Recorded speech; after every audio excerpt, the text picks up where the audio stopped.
Espírito Santo, confirma a palavra. Confirma a palavra, porque eu não quero falar nada de mim mesmo, eu não quero falar dos meus achismos, daquilo que eu acho. E aí, esse é o detalhe, irmão, a gente sempre olha as coisas na nossa expectativa, né? Ou perspectiva. Esquece de olhar na perspectiva que o nosso Pai olha. E 15 para as 2 da manhã, irmão, eu pensei que era meu filho que tinha falado, porque eu dormi com Enzo. Eu acordei e falei, filho? E ele estava dormindo, roncando. Eu ouvi essa palavra, pastor Gil, Lucas 24. Lucas 24. E das 2 até mais ou menos 4:30 da manhã, eu com o celular, Deus ministrando palavra, e eu preparei a palavra para... O Espírito Santo me deu a palavra para ministrar ali em São Paulo. E foi algo poderoso, pastor Gil. Foi algo poderoso. Mas sabe, irmão, algumas coisas me marcaram em São Paulo. Eu levei meus filhos aonde eu morei, subúrbio do subúrbio de São Paulo. Eles tiveram o privilégio de estar na casa da minha tia, que é um lugar bacana em São Bernardo. Aí fui visitar meu amigo que está lá no Pico de Jaraguá, perto de Alphaville. Enfim, nós vimos todo local, mas eu falando com a Gisele, né? A gente chegando perto de onde eu morava, eu falei, você vê como visualmente a geografia muda, Gisele.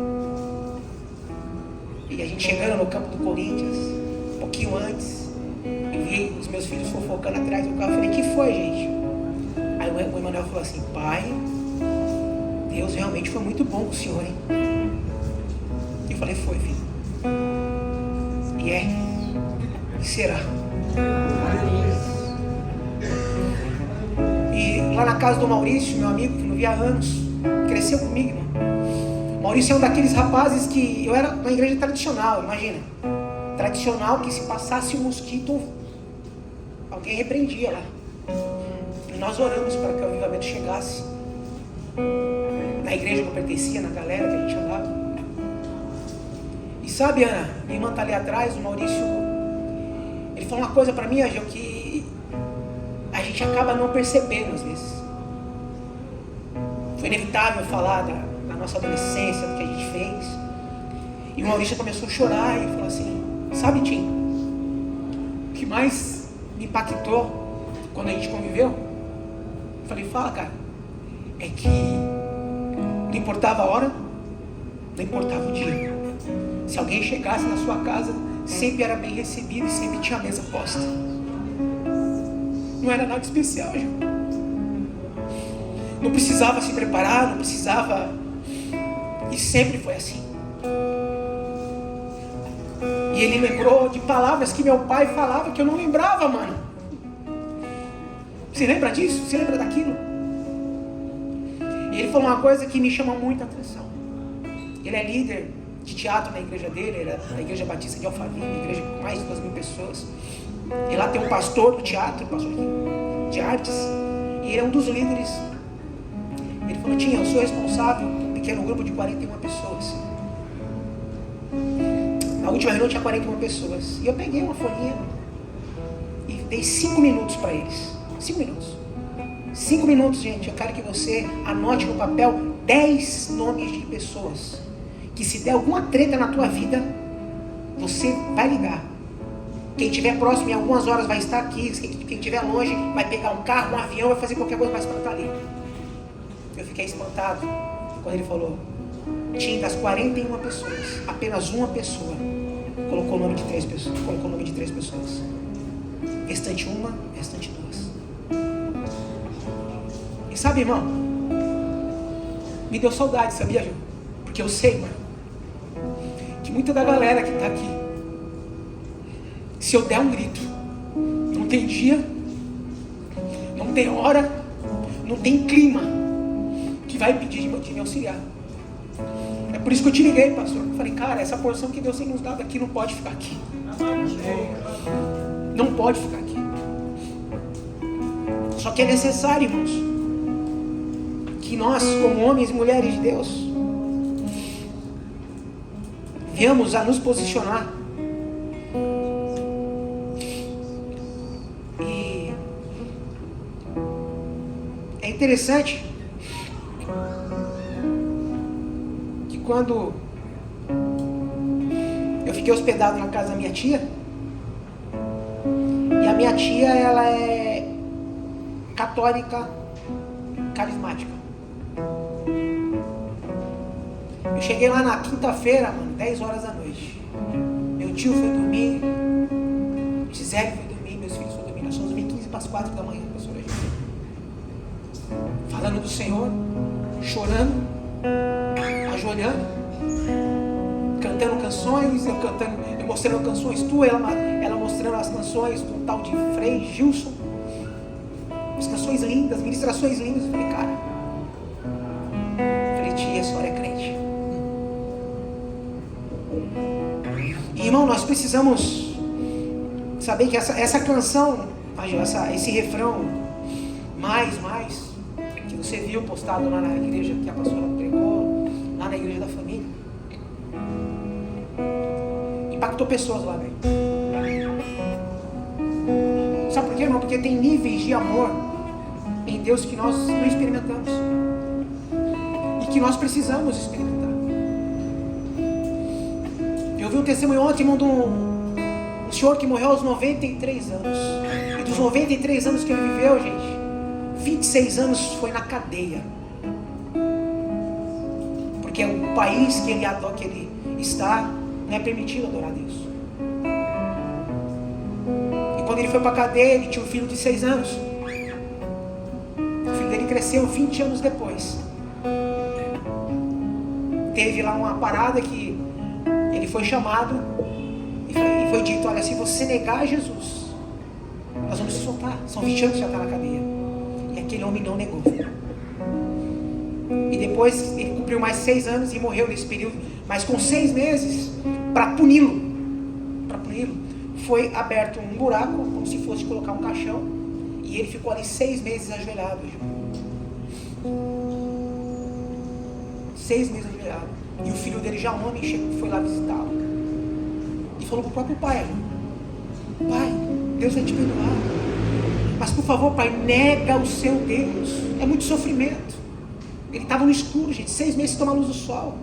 A pele toda detonada. E ele olhou para o filho. A mulher deu um testemunho, olhou para o filho, com semblante da glória de Deus, e cantou aquela música. Sim, eu amo a mensagem da cruz. Até morrer eu a vou proclamar. Levarei eu também minha cruz. É por um. E quando eu vi aquele testemunho, pastor Age, eu caí em prantos, porque eu falei, Deus, eu preciso experimentar esse nível de amor. Porque o meu país, eu posso adorar a Deus e muitas das vezes eu não tenho disposição para adorá-lo. Os manos lá que estão na igreja perseguida estão desesperados para tentar pregar a palavra de Deus. E a gente vem para adorar a Deus só para pedir coisas, Fábio. Só para pedir coisas. Meu Deus. Que o Senhor tenha misericórdia de nós. Que nós possamos experimentar essa dimensão, essa largura, essa profundidade do amor do Senhor. Lucas 24, irmãos.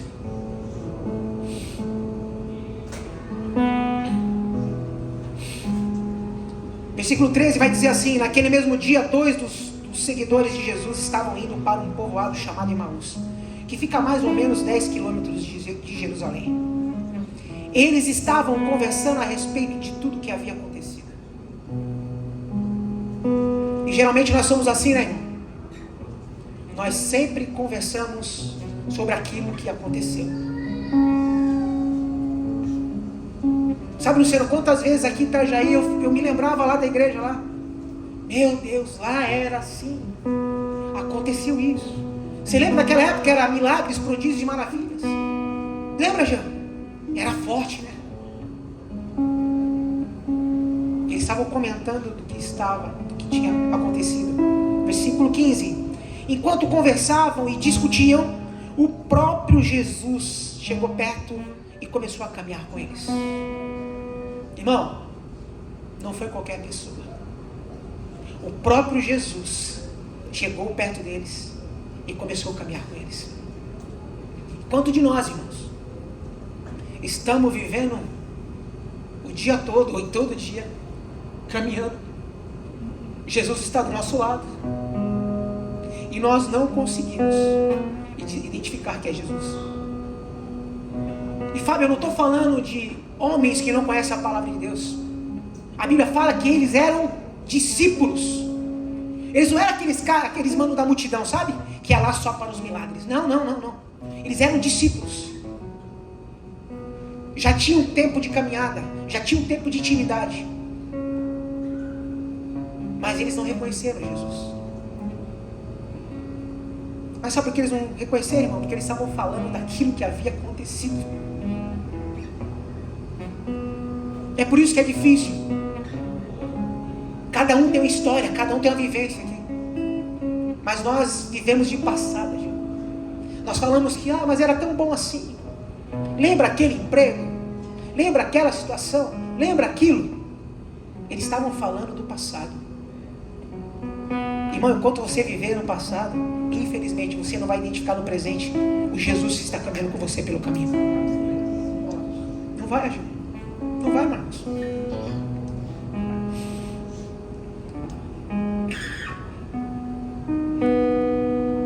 Versículo 15. Enquanto conversavam... 16. E eu vou parar por aqui, irmãos. Mas alguma coisa não deixou que eles o reconhecessem. Versículo 14. Enquanto conversavam e discutiam, o próprio Jesus chegou perto e começou a caminhar com eles. Versículo 16. Mas alguma coisa não deixou que eles o reconhecessem. Irmão, sendo bem sucinto e prático, essa alguma coisa que é minha, eu sei. Essa alguma coisa que impede das direções que Deus está me dando no caminhar. Essa alguma coisa que Ele está do nosso lado, nos sustentando, impartindo vida, gerando amor, levantando pessoas para cuidar e zelar pelas nossas vidas. Ele está fazendo, mas existe alguma coisa que faz com que nós não reconhecemos que Ele está lá. E a pergunta é essa: qual é essa alguma coisa que não deixa que nós nos dias de hoje reconheça que Jesus está conosco no caminho? São as distrações da vida? São a inversão de valores? Porque hoje nós valorizamos coisas e desprezamos pessoas? Eu não sei.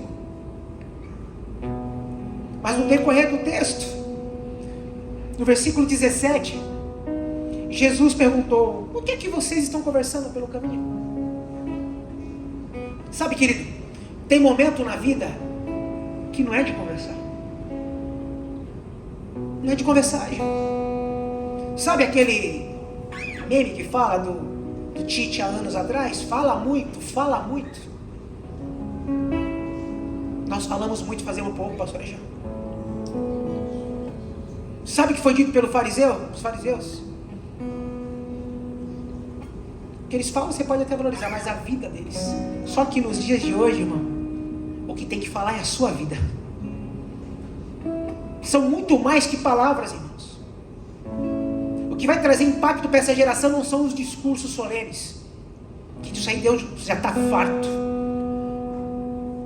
O que vai impactar essa geração são homens e mulheres realmente posicionadas no Senhor.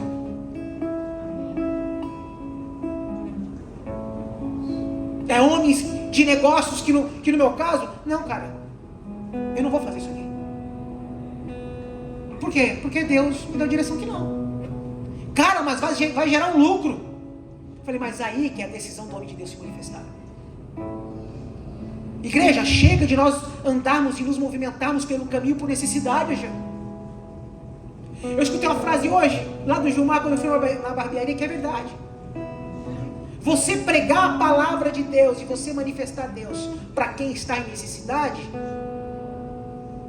é, entre aspas, mais tranquilo. E você manifestar a glória de Deus, a presença de Deus naquele que tem uma vida bacana, naquele que não tem falta de nada.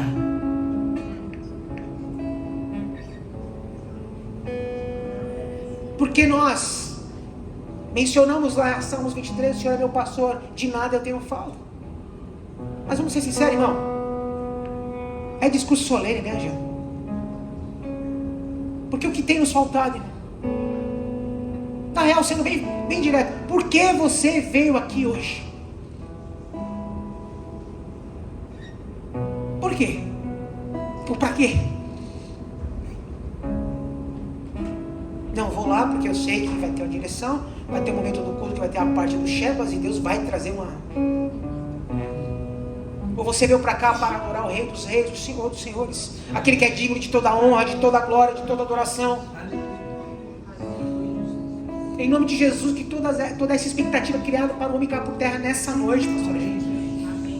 Nós estamos aqui para adorar o Senhor.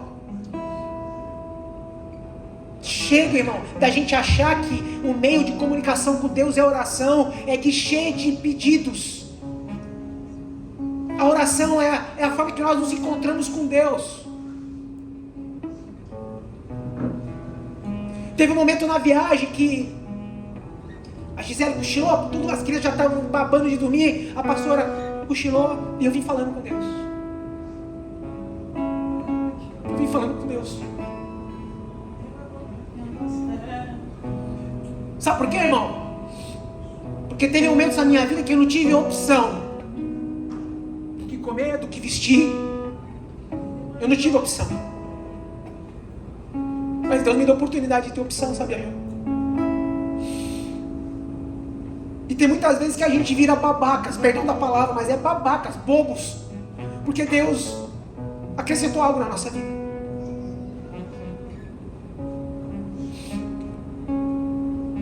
Eu cheguei em casa de viagem e tem uma coisa que a Gisele deu risada de mim, mas eu fiz porque eu vi os meus filhos fazendo. Porque quem é de São Paulo sabe, né, gente? Os terrenos são pequenos. A gente sabe qual é o tamanho do banheiro, né? A gente sabe qual é o tamanho do banheiro. E na hora que o Manuel estava tomando banho, ele falou pro Enzo, Enzo estava lá no vaso, falou: Enzo, agora dá para tomar banho tranquilo, que não é apertado, né? Parece bobo, irmão. Mas só quem passou tá ligado, né? Só quem viveu isso sabe. Então vamos parar, irmão. O que é que vocês estão conversando pelo caminho? O que está fazendo você perder tempo para correr desesperadamente para o propósito? Eu sei o que está. Irmão, e não vamos nos enganar. Cada um de nós sabe, pastor Egeu. Chega de manter e alimentar esse espírito de negação. Sabe aquele negação? Essa palavra é pro Luciano. Sabe aquela coisa de crente? Não, falava forte, não é para mim não, pro Luciano. Não é para mim nada.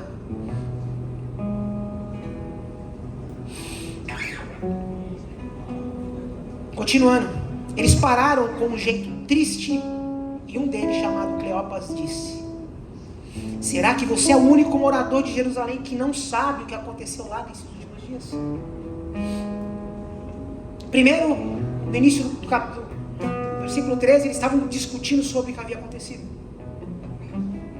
Agora, eles estavam falando para aquele desconhecido como eles estavam. Eles estavam com um jeito triste. Quanto de nós, irmãos? No meio do caminho, conversando no momento que não tem que conversar, porque nós somos assim, né? Nós somos assim. A hora que tem que conversar, a gente está orando. A hora que a gente está que deveria conversar, mas é tudo ao contrário, cara. É para orar, tá conversando. É para conversar. E fica nessa. A gente inverte todas as bolas. Mas aqui, esses meninos, esses homens, falaram como eles estavam. Eles falaram do passado.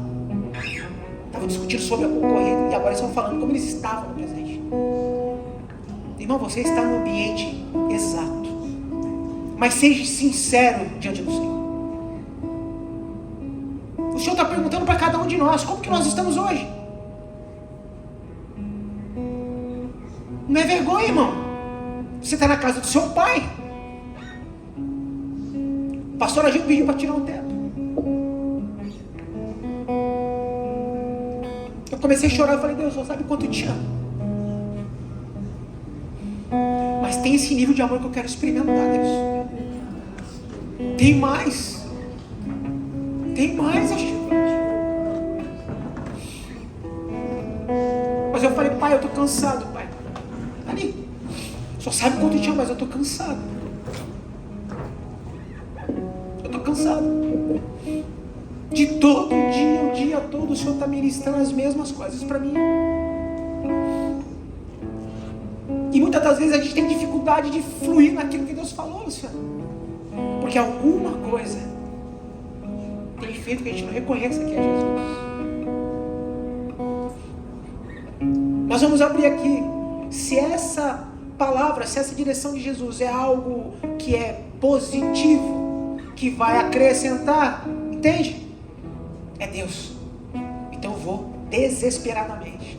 Mas se alguma coisa, essa alguma coisa está falando sobre renúncia, está falando sobre cruz, está falando sobre negar-se a si mesmo, está falando, olha, viver é Cristo, morrer é lucro, a gente passa. A gente não toma decisão, Lu.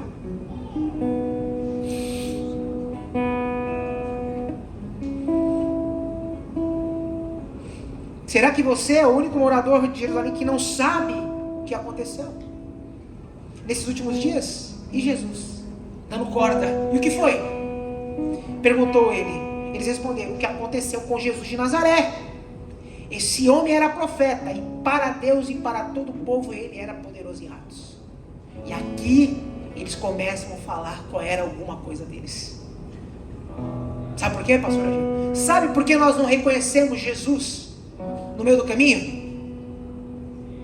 Sabe, Fábio? Ele responde aqui. Porque na verdade a expectativa deles é que Jesus era apenas um profeta.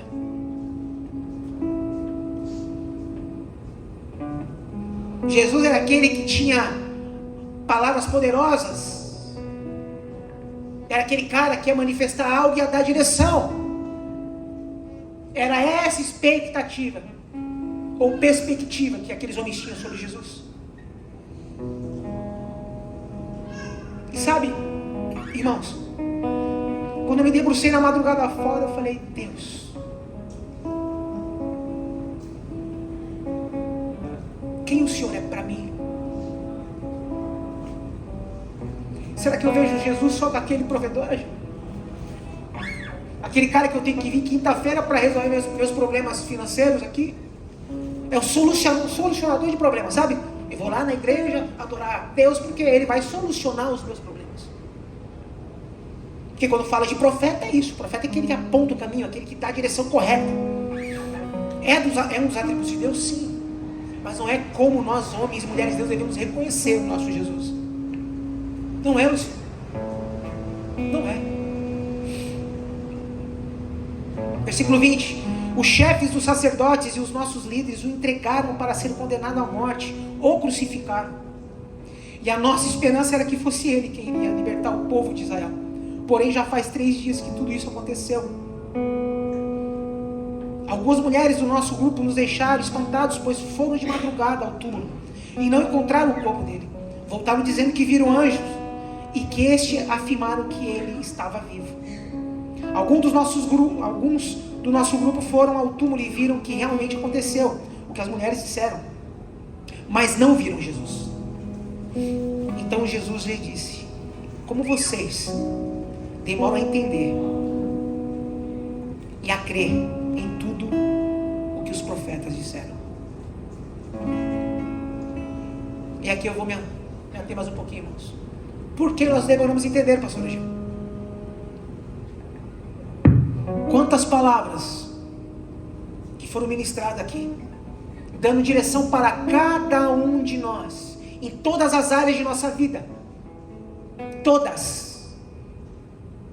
E vou ser um pouco ousado aqui, se tudo que tem sido ministrado nessa casa, nós tivéssemos a disposição de aplicar 10%, não vou falar, você 10%, pastor Gil, muitas coisas já teriam sido resolvidas em nossa vida. os traumas, as feridas, as decepções. Mas por que nós demoramos a entender? Versículo 26, pois era preciso que o Messias sofresse e assim recebesse de Deus toda a glória. Irmão, esses meninos, eles estavam tão noiados, como escutei lá em São Paulo, que eles falaram do que Jesus tinha feito. E é assim que a gente faz, né? Dos milagres, dos prodígios, das maravilhas. E Jesus foi dando corda para ele, meus irmãos, para que eles falassem como estava o estado deles. Eles estavam tristes. Mas a expectativa e a perspectiva de futuro deles estavam. Irmão, eles viram Jesus. Eles estavam com Jesus, Agil. Os 3 anos de vida, eles estavam lá, eles eram discípulos de Jesus. E sabe, gente, eles não conheceram Jesus. Não conheceram. A Bíblia fala que quando Pedro foi perguntado, e vocês dizem quem eu sou? E vocês dizem quem eu sou? Eles falaram que os outros falavam, que o pessoal da multidão falava. Claro que Jesus direcionou essa palavra para os 12. Ah, mas eu viajo na maionese, Gil. Imagina aqueles meninos de longe estavam escutando. Irmão, aprenda a adorar o verdadeiro Deus. Não venha aqui para essa casa para adorar o Deus do pastor Ageu, o Deus do pastor Jonas. Não, tenha um encontro pessoal com o Senhor. Chega de andar perdido no meio do caminho, Ageu. Em nome de Jesus, igreja. Que nós possamos perceber o Senhor cuidando de nós em detalhes. Ele é aquele que ainda abre portas, Ageu. Ele é aquele que ainda sustenta. Ele é aquele que, quando eu cheguei lá na casa do irmão Josias, ele estava cansado, ele estava angustiado. A gente sabe como está a política no Brasil. Eu fiquei até envergonhado, falei, cara, o que eu estou fazendo aqui? Passou de 10 horas, 8 horas da noite na casa do mano, o cara já... A esposa dele se preparou para dormir já e tal, aquela... Mas aí eu entendi. E mais uma vez eu abracei minha pastora e falei, pastora, não perca essa sensibilidade em nome de Jesus. E quando eu vi a conexão que o Josias teve com minhas crianças, nós liberamos uma palavra ali, e eu falei, nós vamos orar. Aí aquilo quebrou minhas pernas, minhas mãos, meu pescoço. Quando eu falei, vamos orar, eu não precisei falar nada. As crianças foram lá e abraçaram Jesus. E eu sei que foi liberado cura na vida daquele homem. Ele começou a sorrir. Irmão, existe uma porção que deve ser derramada aqui nessa casa. Existe uma porção, gente.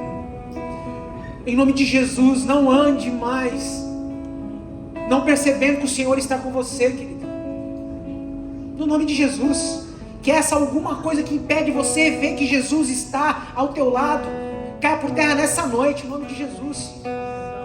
Sabe por quê, irmão? Porque foi feita a promessa para essa geração. João 20, 29, Jesus disse, você creu porque me viu. Porém, felizes são os que não viram, mas a si mesmo creram.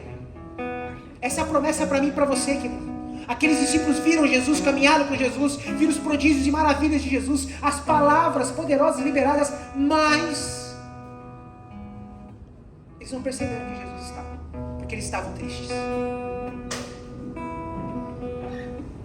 Eu quero dizer para você em nome de Jesus, gente, que não importa a circunstância, não importa o momento que você está emocional, Ele está contigo. Ele continua sendo o socorro bem presente na angústia. Ele tem sido um lugar seguro, irmão, no nome de Jesus.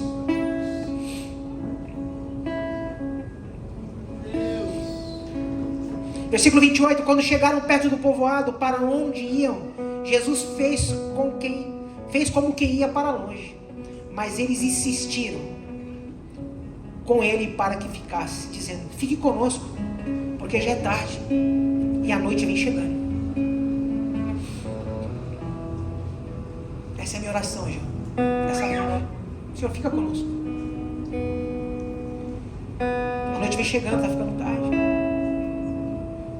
Eu não sei se vocês têm percebido, irmão, nós estamos vivendo o início do fim.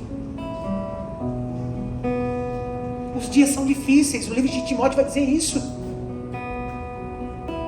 E nós temos que entender que essa palavra não é para o incrédulo. Essa palavra é para a igreja.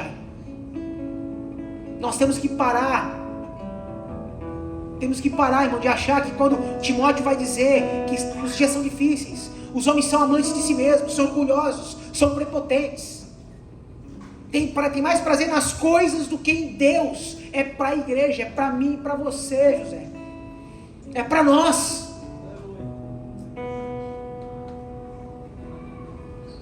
Deus, que nós não possamos mais andar perdidos no meio do caminho, ou pelo caminho. Então Jesus entrou para ficar com os dois, sentou-se à mesa com eles, pegou o pão e deu graças a Deus, depois partiu o pão e deu a eles. Somente aí os olhos deles foram abertos. Somente aí. Só que é interessante, né, irmãos? A Bíblia fala que Jesus é o pão que desceu do céu. A palavra vai dizer também que pão também é sinônimo da palavra de Deus. É o alimento, é o sustento. Então, se fosse eu que tivesse escrito isso aqui, eu falo: olha, mano, os olhos eles se abriram mediante da palavra que foi impartida. Os olhos eles foram abertos quando Jesus, aquele homem que era um estranho para eles até o momento, impartiu vida através da palavra de Deus. Irmão, a pastora Giovanetti trouxe uma palavra dizendo que o problema não está na semente. A semente é boa. A confusão, a treta está na terra, que sou eu e você. Sou eu e você. Há um poder na comunhão dos santos. Há um poder na comunhão dos santos.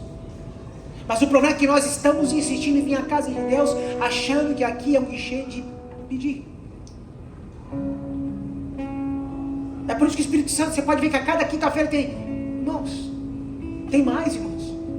Não é só isso. Nosso Deus continua sendo um Deus de aliança. Deus continua sendo um Deus de promessa. Mas até quando nós vamos ficar com discussões, com conversas vãs? Até quando nós vamos valorizar nossa alma, porque está abatida a minha alma? Só que o salmista diz: um dia eu louvarei. Até quando, irmãos? Seremos meninos e meninas na fé. Porque foi necessário. Jesus disse: era necessário que o Messias sofresse. Então desculpa aí, bonitão, você acha que Jesus sofreu e você vai passar ileso? Existe uma porção do amor de Deus no sofrimento. Existe uma porção de Deus na dor, que Deus quer revelar para cada um, irmão. Que Deus quer revelar para cada um. Por que nós lutamos tanto contra a cruz, Agil? Meu pastor, até quando? O destino foi a cruz. A cruz simbolizava vergonha, dor, gente falando no ouvido, ó. Era um lugar de extrema humilhação. Mas ele foi para a cruz. Só que, vem cá, quando meu pastor, a cruz era para mim, Agil. A cruz era para cada um de nós. E nós queremos viver uma vida toda levantando a mão dizendo que é evangélico, que ama Deus, e não quer ir para a cruz. Sabe por quê, irmãos? Porque nós deixamos de crer. Nós deixamos de crer. Nós cremos no Deus que fez no passado. Nós até testificamos como estamos no presente. Ah, Deus, eu estou triste, Deus. Ah, Deus, eu estava contando com aquilo e não veio, Deus. Mas a gente esquece que ao terceiro dia ele ressuscitou. A gente esquece que ao terceiro dia ele ressuscitou. A gente esquece de um versículo tão lindo que diz que ele é o Deus de ontem, ele é de hoje e será eternamente.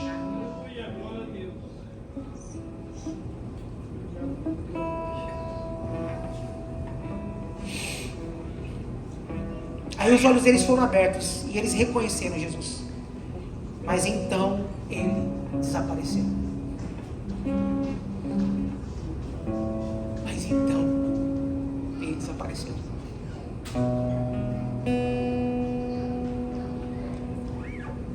O salmista vai dizer que podia tirar tudo dele, irmão.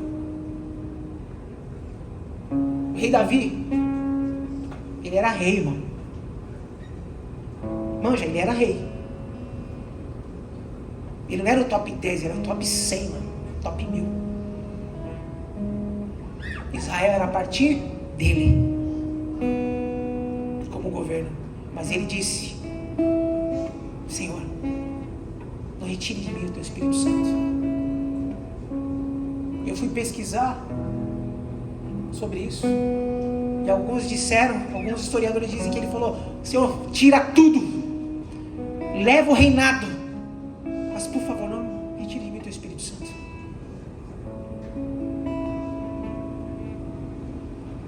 Irmão, o Senhor já trouxe uma palavra e disse: antes que a lâmpada se apague. E essa palavra foi dura para mim. Falar lá em São Paulo, gente. Antes que Jesus desapareça. Porque eu não sei, irmão. Eu não sei, vocês. Mas eu não sei o que seria de mim sem o Senhor. Eu ouso dizer que eu não estaria vivo, cara. Porque o Leandro de hoje não é o Leandro do passado. Essa cara de aparência, a bondade que eu tenho, irmão, meu Deus, se eu contar minha história para vocês ali. Pensa num cara irado, pensa num cara indignado, pensa num cara revoltado, pensa num cara... Esse era eu, irmão. Pensa num cara rebelde. Esse era eu.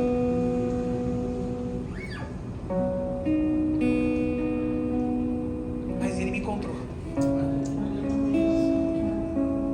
Mas sabe o que é interessante, irmãos? Eu aceitei Jesus aos 12 anos de idade. Recebi muita porção da palavra. Muito, muito, muito. Mas esse nível de amor, de graça, de misericórdia do Senhor, eu experimentei quando cheguei aqui em Itajaí, entre 97 e 98. Então eu não estou falando de coisas que me contaram, estou falando de coisas que eu vivi, irmão. Mas até quando nós vamos ficar com os olhos embaçados não vendo o Senhor? Até quando? O que vai ser preciso acontecer? O que vai ser preciso acontecer? Porque os discípulos foram instruídos que ele tinha que ir para a cruz. Os discípulos viram ele fazer milagre. E não reconhecer Jesus, Agil. Não reconhecer Jesus. A bondade, o amor, o cuidado dele. E eu encerro. Que é isso que tem sido o nosso sustento. Irmãos, a quinta-feira e os cultos que tem nessa casa para mim é a hora que eu adoro a Deus. As palavras me enchem, as palavras me tocam, mas eu sei que o sustento, o que tem me mantido de pé, é o amor, é o nível de amor que eu encontrei à mesa. É as quintas-feiras que nós há mais de 5 anos, já acho que era quase 5 anos, a gente renunciou de estar no nosso trabalho para estar lá recebendo a porção do Senhor. É a hora que nós tiramos o óculos, olhamos no olho de cada um e falamos: mano, cresce, vira homem, cara, para de ser macho, cara, perdoa, tem mais. É por isso que quando Jesus, irmão, senta à mesa com alguém, é impossível ele continuar sendo o mesmo. É impossível. Agora, o espírito de negação tem corrompido a igreja de Cristo, Agil. Oxalá todos fossem como Isaías. Uzias morreu, o rei morreu, mas ele declarou ao Senhor: quem sou eu, Senhor? Eu sou homem de lábios impuros e habito no meio de um povo de puros lábios.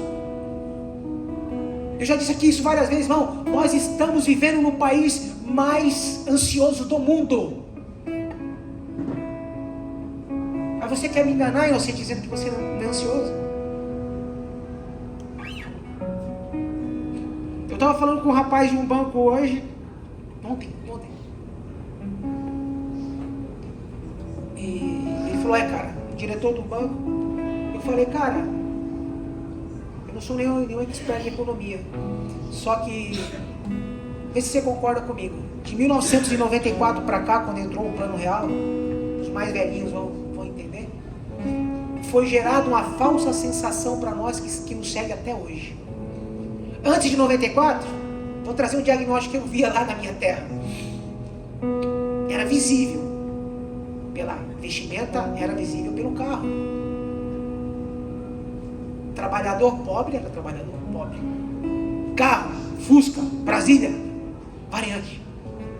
Aí aquele cara classe mais bonzinho, que tem um trampinho mais melhorzinho, trabalha mais Scania, na Volkswagen, sei lá, ele tinha já um Golzinho, um Voyage, um Passat, Del Rey. E os caras mais top tinham de Santana pra cima. Parecia ser meio preconceituoso, mas era visível. Só que entrou o Plano Real, irmão. E o Plano Real deu uma sensação diferente para todos nós. Fez com que nós achássemos que nós éramos cheios do money. Só que nós nunca fomos cheios do money. O que foi feito para nós nesses últimos 5 anos foi gerado crédito. Classe média e o pobre foi gerado crédito para nós. E por nós termos acesso a crédito, foi dada uma falsa sensação que se perpetua até hoje. Se perpetua até hoje. Aí o cara tem um salário de R$1.500, Ageu, mas ele trabalha numa baita da empresa, aí a empresa abre a conta para ele. 3 meses depois ele está com 2 cartões de crédito, cada um com R$2.000, e um cheque especial de mais R$2.000. Aí ele tem a falsa sensação que ele tem no bolso, ou direito de uso, R$6.000. Foi dada essa falsa sensação para nós.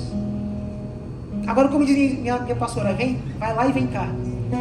Traz isso para nós. Sinto dizer, meus irmãos, nós estamos há 30 anos sendo enganados com falsas sensações. O verdadeiro evangelho, graças a Deus que nessa casa não, tem se perdido. Eu falei, pastor Ageu, chegando em Itajaí, falei: Ageu, nós não podemos ficar com isso no pátio da Brasil Sul. Porque eu sei o que eu vi lá em São Paulo, Ageu. Pessoas famintas do verdadeiro e genuíno evangelho de Cristo. Aonde pecado continua sendo pecado. Onde pecado continua sendo pecado. Aonde a gente fala que a distração pode levar você a se desviar do caminho. Aonde nós falamos o que é essa alguma coisa que tem impedido de você romper. O que é essa alguma coisa, irmãos?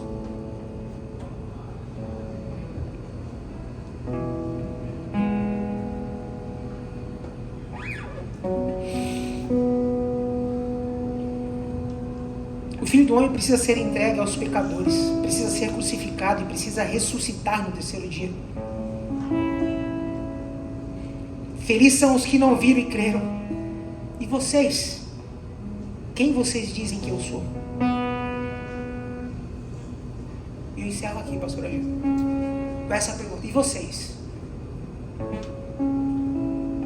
Quem você diz que ele é? Ele é o profeta?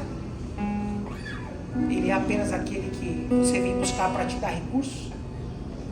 Ou ele é como aqueles homens que eram incrédulos, que estavam lá como espectadores vendo a exposição de Jesus naquela cruz?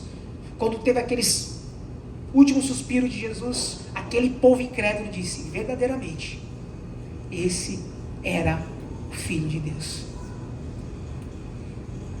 Só que sabe, Ageu, para quem teve encontro genuíno com Jesus, verdadeiramente, esse é o Filho de Deus. Ele é o Filho de Deus, ressurreto. É por isso que Paulo, irmão, o apóstolo Paulo era um cara impetuoso. Ele era obstinado, porque ele encontrou o Cristo ressurreto. Ele não encontrou o Jesus que pisou aqui na terra, que fez os prodígios, as maravilhas, os milagres. E é isso que tem nos impactado, sabe? O meu convite essa noite, pastor Ageu, é que nós venhamos ter um encontro genuíno com Jesus Cristo, o Filho do Deus vivo, que vive e reina. Entenda no Espírito isso, irmão. Nós estamos caminhando a vida toda, por isso estamos perdidos no meio do caminho. Nós estamos caminhando a vida toda tentando encontrar Jesus de Nazaré, que morreu. Quando ele ressuscitou como Jesus Cristo, o Filho do Deus vivo. É por isso que nós estamos embaçados. É por isso que essa alguma coisa tem nos impedido de caminhar, porque nós estamos buscando na fonte errada. Ele está vivo, igreja. Ele fala, igreja. Aquela madrugada eu achei que era meu filho falando. O Espírito Santo falou comigo. Lucas 24. Ele ainda fala, cara. Ele continua sendo o mesmo hoje. Ele foi ontem e será eternamente. Vamos curvar nossas fontes, igreja.